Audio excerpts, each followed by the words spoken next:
Hey everyone, my name is Matt. Welcome to my shop. Today is June 16th and this is my weekly shop update. So happy belated Father's Day to all of those fathers out there. Happy Father's Day to my dad and my father-in-law as well.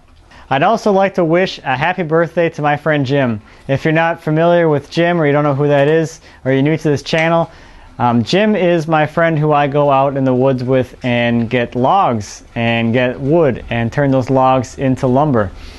He introduced me to that whole process. We've been doing that together for a few years now, so I just like to take this time to say thanks to Jim for everything he's done for me and wish him a great happy birthday.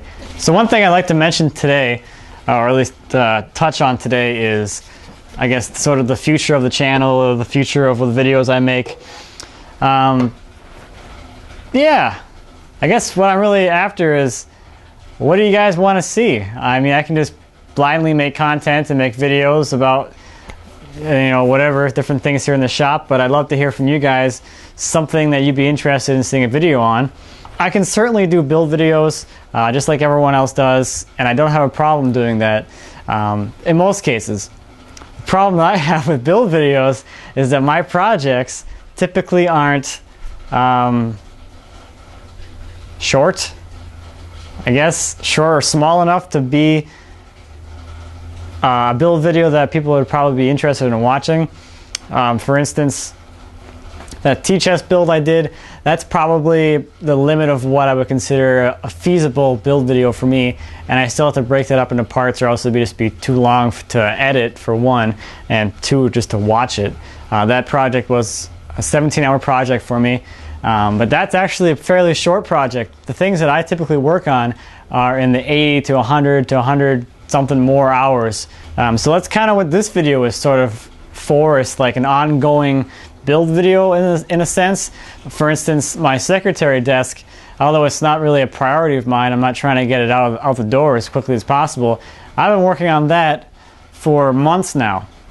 So if I were to do a build video on that, you would either have to wait a long time before I get it all out in one video, which would be probably long if you wanted to have any detail in it at all, or I'd have to break it up to like 1,000 parts. What I really enjoyed was, I guess, the abstraction of the project videos, this individual technique videos. For instance, the video I did where I built this door, I enjoyed doing that video. That was a lot of fun to share the technique, and you know, this is just a part of one build.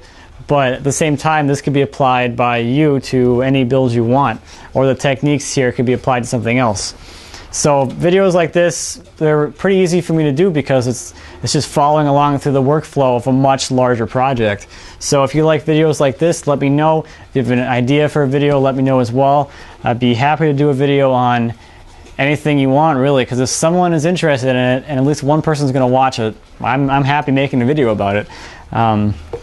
That's just fine with me. So if you have any ideas of videos you want to see, just leave me a comment. Let me know what you want to see. So anyway, how about some actual shop updates? So this week, not a whole lot going on in the shop. I did spend a lot of time outside working on the patio project, but I did get a few things done on the secretary. The first minor detail is that I made the transition molding for the base. Here's that profile, if you can see that, hopefully. So that's the profile that's going to wrap the base of the cabinet and transition down into the feet. The other thing is I started forming the drawer fronts. So last week I showed you the drawer fronts, which are just blanks like this, just little blocks. This week I cut the inside profile on them and they look like this. After they're dovetailed together, I'll cut the outside profile, which you can kind of see. I drew it in. You can kind of see that. Yeah, so there's the outside profile. So that's what it'll look like when it's done. I'll cut that after I dovetail it. So the interesting thing about these is that on the convex side, this is cut normally. The dovetail is square to this face, but on this convex side, the dovetail actually needs to be recessed. So in order for the dovetail to fit over here, this needs to be made square. So if I draw a little square line in here, so I have to look something like that. I can get the camera to pick that up. See, a little bit of material there has to be notched out so that the drawer side can fit in there.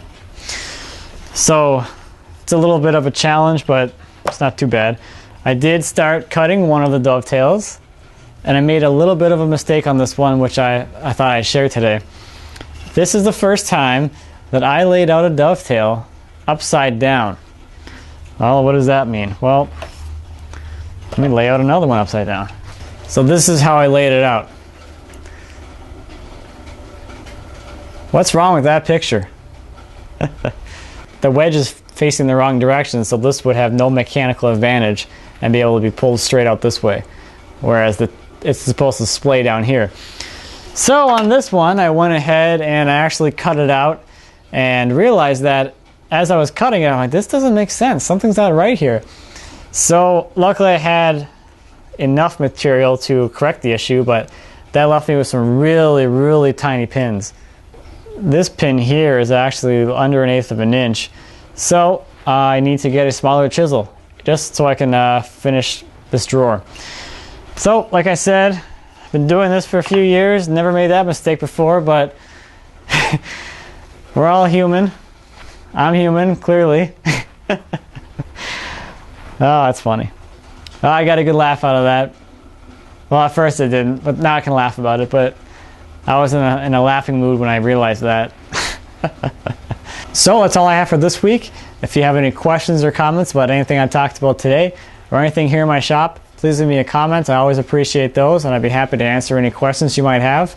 If you'd like to follow me throughout the week, check me out on Instagram. I post on there every few days as I'm working on my projects here in the shop. So check that out as well. And until next week, happy woodworking.